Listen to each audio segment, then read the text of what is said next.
ನಮಸ್ಕಾರ ಸ್ನೇಹಿತರೆ, ವೀಣಾ ಅಡುಗೆಗೆ ಸ್ವಾಗತ.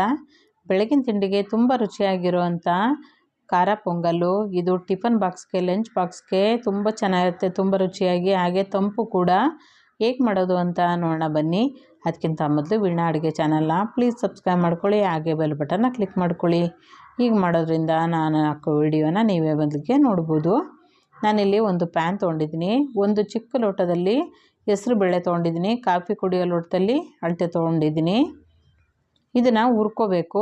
ಗ್ಯಾಸ್ ಆನ್ ಮಾಡಿ ನಾನು ಇದನ್ನು ಸ್ವಲ್ಪ ಕೆಂಪಗಾಗೋವರೆಗೂ ಹುರ್ಕೋಬೇಕಾಗತ್ತೆ. ಸ್ವಲ್ಪ ಕಲರ್ ಚೇಂಜ್ ಆಗಬೇಕು. ಹೆಸರುಬೇಳೆ ಹುರಿಯೋದ್ರಿಂದ ತುಂಬ ಚೆನ್ನಾಗಿ ರುಚಿಯಾಗಿ ಬರುತ್ತೆ ಹೆಸರುಬೇಳೆ ಖಾರ ಪೊಂಗಲ್ಲು. ಇದನ್ನು ಇಷ್ಟು ಮಟ್ಟಿಗೆ ಹುರ್ಕೊಂಡು ಇದನ್ನು ತೆಗೆದುಬಿಡೋಣ. ಒಂದು ಪಾತ್ರೆಗೆ ಹಾಕ್ಕೊಂಡಿದ್ದೀನಿ ಹುರಿದಿರೋದನ್ನ ಹೆಸರುಬೇಳೆನ. ಹಾಗೆ ಇದಕ್ಕೆ ಅಕ್ಕಿನ ಹಾಕೋಬೇಕು. ಸಮ ತಗೋಬಾರ್ದು. ಹೆಸರುಬೇಳೆನ ಸ್ವಲ್ಪ ಕಡಿಮೆ ಮಾಡ್ಕೋಬೇಕು. 1 ಹಿಡಿಯಷ್ಟು ತೊಗರಿಬೇಳೆನ ಹಾಕೋತಾ ಇದ್ದೀನಿ. ತುಂಬ ಚೆನ್ನಾಗಿ ಗಟ್ಟಿಯಾಗಿ ಬರುತ್ತೆ. ಇದನ್ನು ಚೆನ್ನಾಗಿ ತೊಳ್ಕೊಬೇಕು. ಈಗ ಇದಕ್ಕೆ ನೆನೆಸ್ಕೊಂಡಿರೋ ಅಂಥ ಹೆಸರುಬೇಳೆಗೆ 1 ಲೋಟದಷ್ಟು ಅಕ್ಕಿನ ಹಾಕೊಳ್ಳೋಣ. ಅಕ್ಕಿನ ಸ್ವಲ್ಪ ಜಾಸ್ತಿ ತೊಗೊಂಡಿದ್ದೀನಿ. ಈ ಲೋಟದಲ್ಲಿ ಯಾವ ಲೋಟದಲ್ಲಿ ತೊಗೊಳ್ತಿರೋ ಅಕ್ಕಿನ ಅದಕ್ಕೆ ಸ್ವಲ್ಪ ಕಡಿಮೆ ಮಾಡಿಕೊಂಡ್ರೆ ಹೆಸರುಬೇಳೆ ಸಾಕಾಗತ್ತೆ. ಈಗ ಇದನ್ನು 1-2 ಸರಿ ಚೆನ್ನಾಗಿ ತೊಳೆದ್ಬಿಟ್ಟು ಕುಕ್ಕರ್ನಲ್ಲಿ 3 ಲೋಟದಷ್ಟು ನೀರನ್ನ ಹಾಕ್ಕೊಂಡು ಇದನ್ನು ಬೇಯಿಸ್ಕೋಬೇಕು. ಮೊದಲು ನೀವು ನೀರನ್ನ ಜಾಸ್ತಿ ಹಾಕೋಬಾರ್ದು. ಇದು ಬೇಯಷ್ಟು ಸ್ವಲ್ಪ ಹಾಕ್ಕೊಂಡ್ರೆ ಸಾಕಾಗುತ್ತೆ. ನಂತರ ನೀರನ್ನ ಸೇರಿಸ್ಕೋಬೋದು. 1 ಟೀ ಸ್ಪೂನಷ್ಟು ತುಪ್ಪ ಹಾಕ್ಕೊಂಡು ಇದನ್ನು 1-2 ವಿಷಲ್ ಕೂಗಿಸ್ಕೋಬೇಕು. ಈಗ ಒಗ್ಗರಣೆ ಹಾಕ್ಕೊಳ್ಳೋದಕ್ಕೆ ಒಂದು ಪಾತ್ರೆಯಲ್ಲಿ 3 ಟೇಬಲ್ ಸ್ಪೂನಷ್ಟು ಎಣ್ಣೆ ಹಾಕ್ಕೊಳ್ತಾ ಇದ್ದೀನಿ. ಎಣ್ಣೆ ಎಲ್ಲ ಚೆನ್ನಾಗಿ ಬಿಸಿ ಆಗಬೇಕು. ಬಿಸಿ ಆದಮೇಲೆ 1/4 ಟೀ ಸ್ಪೂನಷ್ಟು ಸಾಸಿವೆ ಹಾಕ್ಕೊಳ್ಳೋಣ. ಸಾಸಿವೆ ಎಲ್ಲ ಚೆನ್ನಾಗಿ ಸಿಡಿಬೇಕು. ಈಗ ಇದಕ್ಕೆ 10 ಗೋಡಂಬಿನ ಹಾಕೋತಾ ಇದ್ದೀನಿ. ತುಂಬ ಚೆನ್ನಾಗಿರುತ್ತೆ, ತುಂಬ ಟೇಸ್ಟಾಗಿ ಪೊಂಗಲ್ಗೆ. ಇದ್ರೆ ಹಾಕೊಳ್ಳಿ ಸ್ನೇಹಿತರೆ, ಇಲ್ಲದೇ ಇದ್ರೂ ಪರವಾಗಿಲ್ಲ. ಇದನ್ನು ಚೆನ್ನಾಗಿ ಹೊಂಬಣ್ಣ ಬರೋವರೆಗೂ ಹುರ್ಕೊಂಡಾದ್ಮೇಲೆ 1/4 ಟೀ ಸ್ಪೂನಷ್ಟು ಜೀರಿಗೆ, 1/4 ಟೀ ಸ್ಪೂನಷ್ಟು ಕಾಳು ಮೆಣಸನ್ನು ಹಾಕ್ಕೊಳ್ತಾ ಇದ್ದೀನಿ. ಒಗ್ಗರಣೆಗೆ ಚೆನ್ನಾಗಿರುತ್ತೆ ಟೇಸ್ಟಾಗಿ ಪೊಂಗಲ್ಗೆ. ಈಗ ಇದಕ್ಕೆ 1 ಹಿಡಿಯಷ್ಟು ಬೆಳ್ಳುಳ್ಳಿನ ಸಿಪ್ಪೆ ಬಿಡಿಸ್ಬಿಟ್ಟು ಸ್ವಲ್ಪ ಚೆಚ್ಬಿಟ್ಟು ಹಾಕ್ಕೊಂಡಿದ್ದೀನಿ. ಜಜ್ಜಿ ಹಾಕೋಬೇಕು ಒಗ್ಗರಣೆಗೆ. 4 ಹಸಿಮೆಣಸಿನ್ಕಾಯಿನ ಈ ರೀತಿ ಚಿಕ್ಕದಾಗಿ ಕಟ್ ಮಾಡಿದ್ದೀನಿ. ನಿಮಗೆ ಖಾರಕ್ಕೆ ಎಷ್ಟು ಬೇಕಷ್ಟು ನೋಡಿಕೊಂಡು ಹಾಕೋಬೇಕು. ಚೆನ್ನಾಗಿ ಇದನ್ನು ಹುರ್ಕೋಬೇಕು. ಹಾಗೆ 1 ಈರುಳ್ಳಿನ ಚಿಕ್ಕದಾಗಿ ಕಟ್ ಮಾಡಿದ್ದೀನಿ. ಪೊಂಗಲ್ಗೆ ಈರುಳ್ಳಿ ಹಾಕ್ತಾರೆ ಕೆಲವರು, ಬೇಕಾದರೆ ಹಾಕ್ಕೋಬೋದು, ಇಷ್ಟ ಇರೋರು ಹಾಗೇನೂ ಮಾಡ್ಕೋಬೋದು. 1-2 ಗರಿಯಷ್ಟು ಕರಿಬೇವನ್ನ ಹಾಕ್ಕೊಂಡು ಚೆನ್ನಾಗಿ ಇದನ್ನು ಫ್ರೈ ಮಾಡ್ಕೊಳ್ಳೋಣ. ಎಲ್ಲನೂ ಸ್ವಲ್ಪ ಕಲರ್ ಚೇಂಜ್ ಆಗೋವರೆಗೂ ಇದನ್ನ ಹುರ್ಕೊಬಿಡೋಣ. ಒಂದು ತಟ್ಟೆ ಮುಚ್ಚಿ ಹಾಗೆ ಫ್ರೈ ಮಾಡ್ಕೋಬೇಕು 1 ನಿಮಿಷ ಕಾಲ. ಈಗ ಇದಕ್ಕೆ 1/4 ಟೀ ಸ್ಪೂನಷ್ಟು ಅರಿಶಿನ ಪುಡಿ ಹಾಕ್ಕೊಂಡು ಎಲ್ಲನೂ ಒಂದು ಸಲ ಮಿಕ್ಸ್ ಮಾಡ್ಕೊಂಬಿಡೋಣ.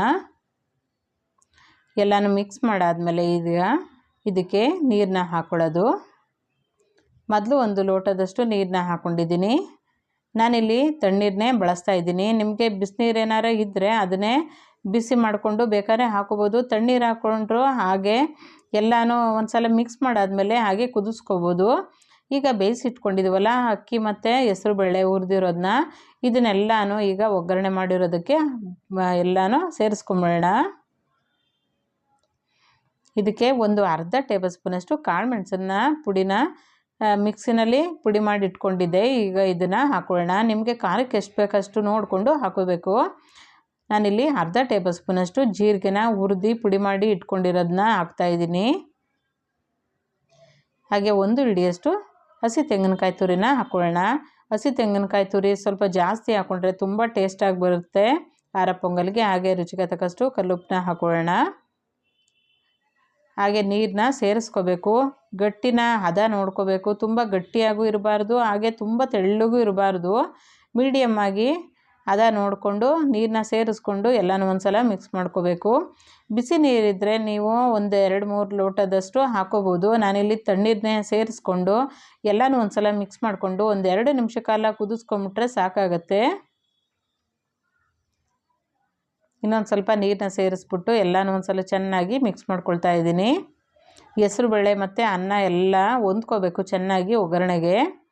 ಈಗ ಎಲ್ಲನೂ ಒಗ್ಗರಣೆಯಲ್ಲಿ ಎಲ್ಲ ಮಿಕ್ಸ್ ಮಾಡಾದಮೇಲೆ ಈಗ ಇದಕ್ಕೆ ಚಿಕ್ಕದಾಗಿ ಕಟ್ ಮಾಡಿರುವಂಥ ಕೊತ್ತಂಬರಿ ಸೊಪ್ಪನ್ನ ಸೇರಿಸ್ಕೊಳ್ಳೋಣ. ಎಲ್ಲನೂ ಒಂದು ಸಲ ಚೆನ್ನಾಗಿ ಮಿಕ್ಸ್ ಮಾಡ್ಕೊಂಬಿಡಬೇಕು. ಒಂದು ಪ್ಲೇಟ್ ಮುಚ್ಚಿಬಿಟ್ಟು ಒಂದು 2 ನಿಮಿಷ ಕಾಲ ಹಾಗೆ ಕುದಿಸ್ಕೊಂಡ್ರೆ ಸಿಮ್ನಲ್ಲಿ ತುಂಬ ಟೇಸ್ಟಾಗಿ ಬರುತ್ತೆ. ಕೊನೆಯಲ್ಲಿ 1 ಟೇಬಲ್ ಸ್ಪೂನಷ್ಟು ತುಪ್ಪನ ಹಾಕೋಬೇಕು. ಮೇಲೆ ಹಾಕ್ಕೊಂಡ್ರೆ ತುಂಬ ರುಚಿಯಾಗಿರುತ್ತೆ ಪೊಂಗಲ್ಗೆ.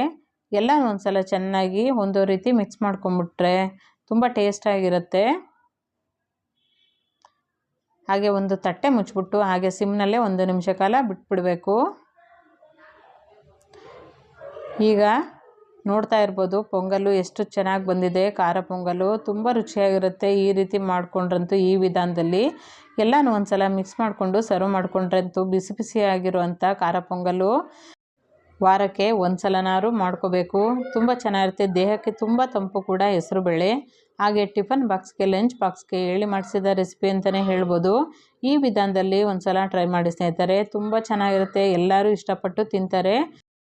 ಈ ರೆಸಿಪಿ ಇಷ್ಟ ಆಗಿದರೆ ಲೈಕ್ ಮಾಡಿ, ಶೇರ್ ಮಾಡಿ, ಕಮೆಂಟ್ ಮಾಡಿ. ಹಾಗೆ ವೀಣಾ ಅಡುಗೆ ಚಾನಲ್ನ ಪ್ಲೀಸ್ ಸಬ್ಸ್ಕ್ರೈಬ್ ಮಾಡ್ಕೊಳ್ಳಿ. ಹಾಗೆ ನೀವು ಮಾಡಿ ಹೇಗಿತ್ತು ಅಂತ ಅನಿಸಿಕೆ ಅಭಿಪ್ರಾಯಗಳನ್ನ ಕಮೆಂಟ್ ಮೂಲಕ ತಿಳಿಸಿ. Thank you.